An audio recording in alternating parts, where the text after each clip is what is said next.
thank you very much, Dr. Byers, and feel free to interject as you hear what my comments are, what I need to do to add value to this. Certainly, I'm a product of the FFA and very, very proud of it. And I grew up in a little place called Bremen, Kentucky, and graduated from Bremen High School. And fortunately, I had Mr. James Ladd to come as our agriculture teacher after my freshman year. And Mr. Ladd was unmarried at the time, so he had a lot of time on his hands. He spent a lot of supper times in my home and other homes as well. Took a personal interest in us. And he encouraged me to be involved, and he almost demanded that I be involved in my sophomore, junior, and senior years in high school. Had the opportunity to be one of our leaders, was president of our chapter for 2 years, and during those times we went to the state finals. There were 9 areas at the time. We didn't win, but we had a great experience. And we did spend a lot of time in camaraderie and as a group, an officer team, just preparing for the FFA convention and for the competition. And I think that's some of the best memories I had, is just the development of the relationships there. And then also had the opportunity to be in public speaking for 3 consecutive years, and didn't win that either, but did advance to a pretty good stage. But all those were memorable experiences, and Mr. Ladd made sure that I was exposed and gaining some confidence along the way. He also, I think, was very important to the whole community and to the families. It wasn't just to the FFA members, but many of the small farmers did not have the privilege of going to college, and yet they were doing the best they could. So I think that through the vocational agriculture academic program and the experiences of FFA, where these teachers came out and gave a lot of special attention to the livestock projects and grain projects and record keeping, I think a lot of parents also gained from that and had confidence in even asking the ag teacher about best varieties to grow or best practices to implement. And I think that was really true with Mr. Ladd, because he had credibility among the whole community, not just among the FFA members. He also taught, and I think this is a really standard of FFA, integrity and doing things the right way and being service oriented. And that was true in some of the projects we did in our community, in beautification, or whether it was us putting an event on for someone. So I gained a whole lot from Mr. Ladd. And you know, in fact, when he retired from teaching at Trigg County High School, after I graduated, he had the privilege to go back home to his home county of Trigg, and he stayed there until his retirement. But I received a call one day, and it was Mr. Ladd, and he said, what are you doing on such and such a date in April? And he said, I would certainly like for you to be at my FFA banquet. He said, I'm retiring, and I'd like for you to be the speaker. And so I did. And Mr. Ladd, I still visit with him probably once every year or 2 years, and when I go down there, he's got a kind of a shop next to his home, and it's set up where he barbecues and does a lot of things for the community. But if you look on the wall, he has even the FFA calendar from back in 1967, 68, 69. He doesn't have any of the Trigg County officers listed. He's got the Bremen officers.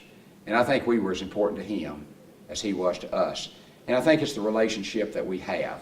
I love the guy, and I think he loves me as well.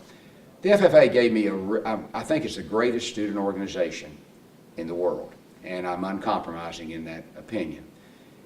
It wasn't an end in itself, but it was a great training and platform for the next level of growth.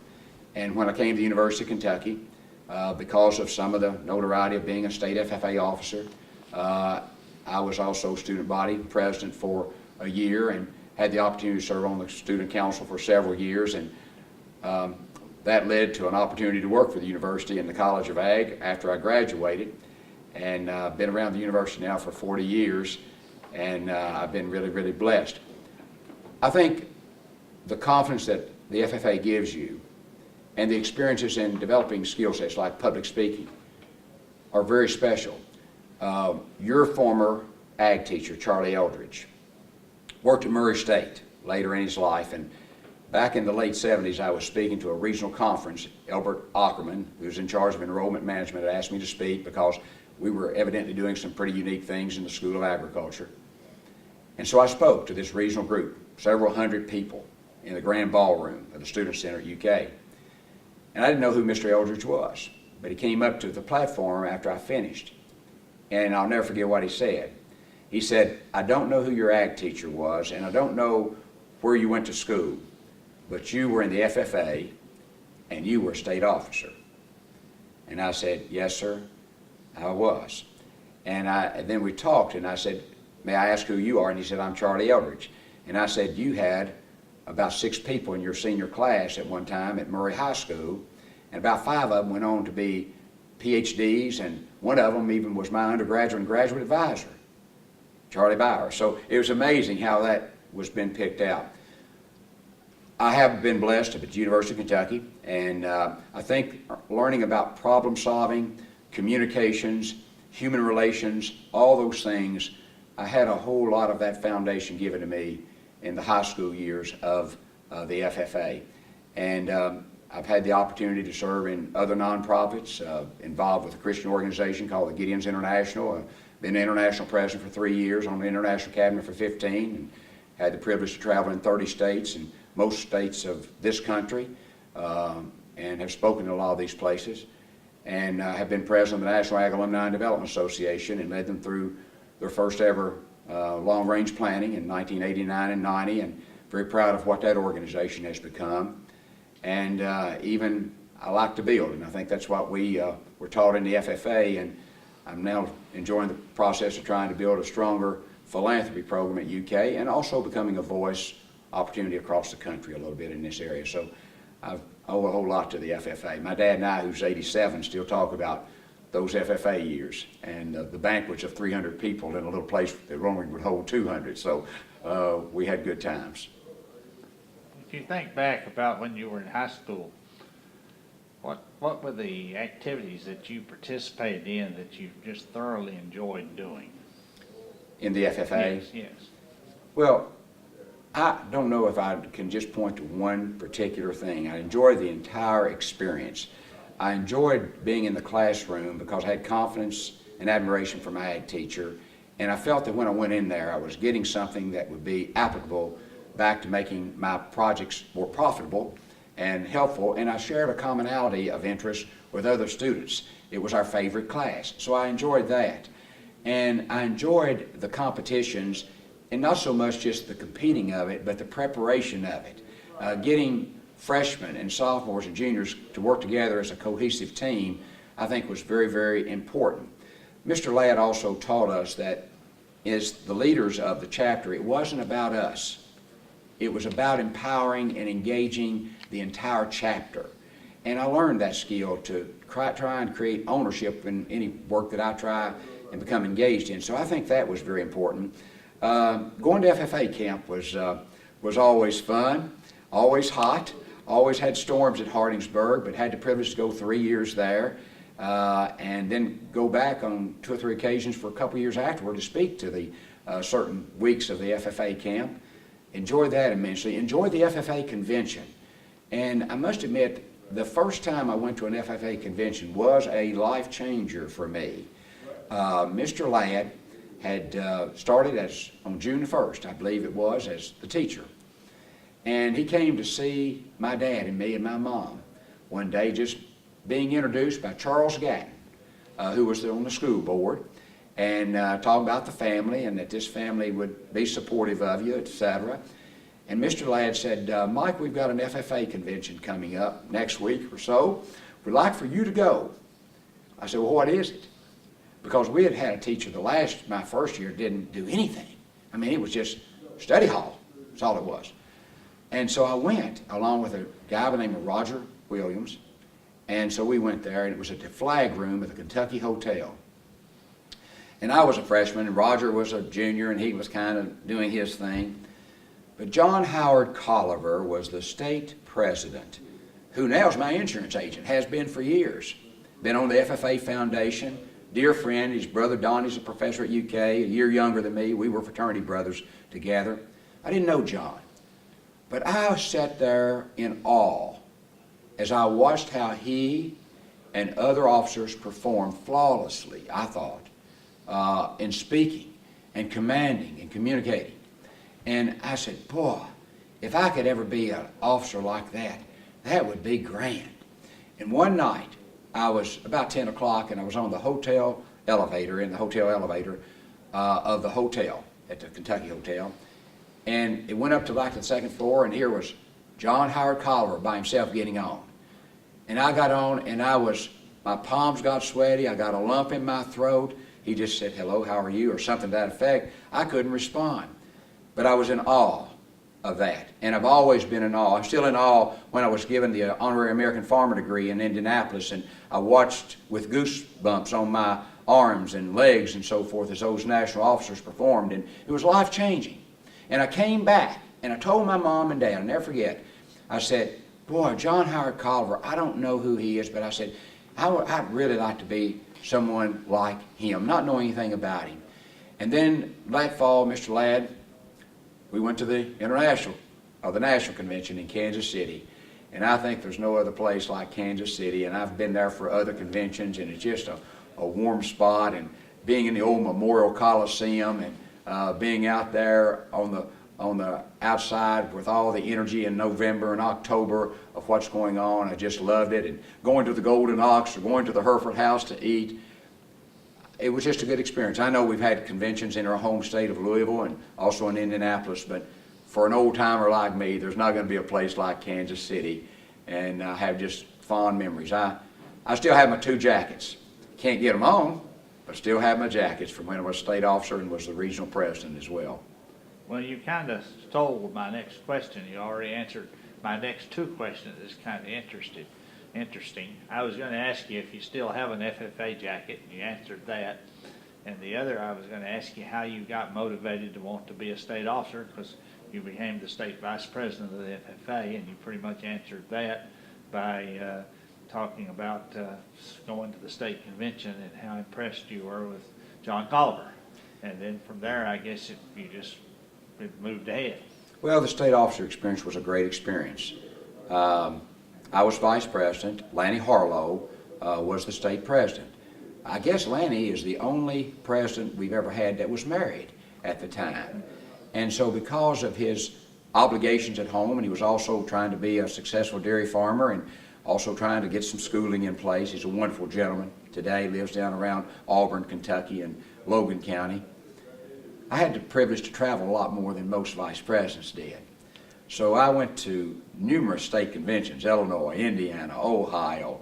I went to camp at Camp Minnewanka in Michigan for 2 weeks.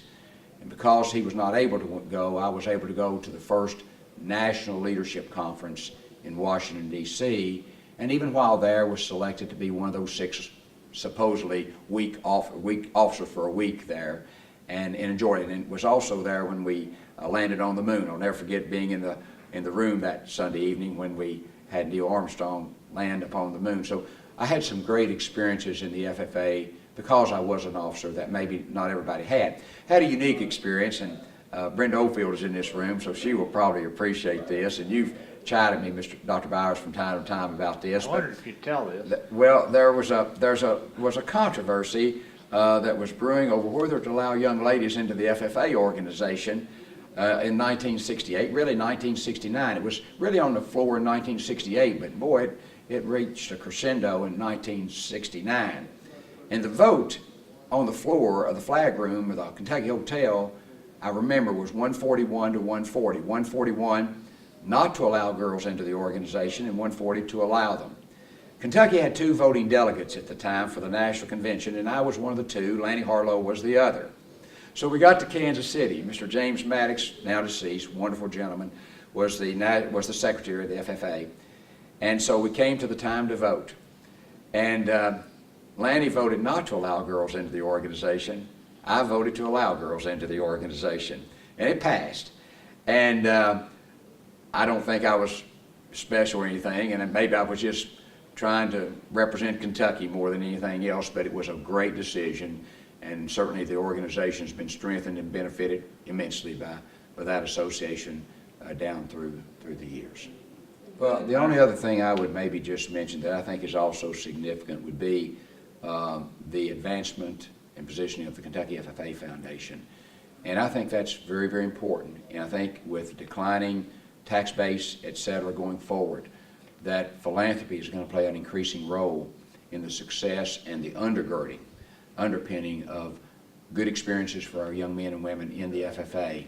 And I would hope that the people who watch this realize that even though they may be quite a bit younger, everybody needs to be involved with trying to raise some private support at whatever level they can for this effort, because I think it's important for us going forward. Mike, do you remember what year the foundation was started? I don't know, but I was there when we got the gifts that gave us the big gifts, because I know how that came about, because I was on the foundation board and made sure that we worked with 4-H so that we could maximize the request, and we wound up getting $2 million apiece. So we were at one time thinking about $500,000, but we raised the sites to $1 million apiece, and then Billy Ray took some leadership and got them $2 million apiece for everyone. So it was a win-win for all of us. But you were involved with Damon Talley now when we got it started, I believe. Absolutely. And I'm thinking it was probably like 93 or somewhere in there. It's been a while. Yeah, so it's I know been a a big while. part. Well, thank you, Mike. This has been very good. Dr. Byers? Mike, you kind of always, if you've been beating me to the punch, but my last question to ask you was, of course you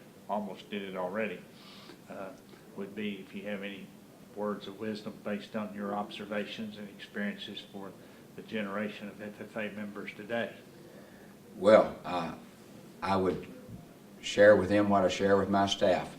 Don't be afraid of making mistakes, because people don't remember your mistakes, they remember your successes, and I've made a lot of mistakes. But I also would encourage them to not be afraid of life or what they're going to be experiencing day to day, but to carpe diem, to seize the opportunity, to seize the moment, and to take advantage. They may not feel like they have a lot of confidence to participate in that FFA contest, but do it anyway.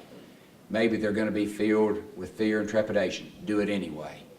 And take advantage of opportunities to learn to help other people, and to use the FFA as a platform to not just always live in the past about the FFA, but to use it as a springboard for success at the collegiate level or in their home community serving on boards, because they've got a skill set that's been given to them that they don't understand, of how they can empower and make communities and make corporations or industries better. So I would just encourage them to not be afraid and to seize the opportunities that they have and never look back, and don't worry about their failures.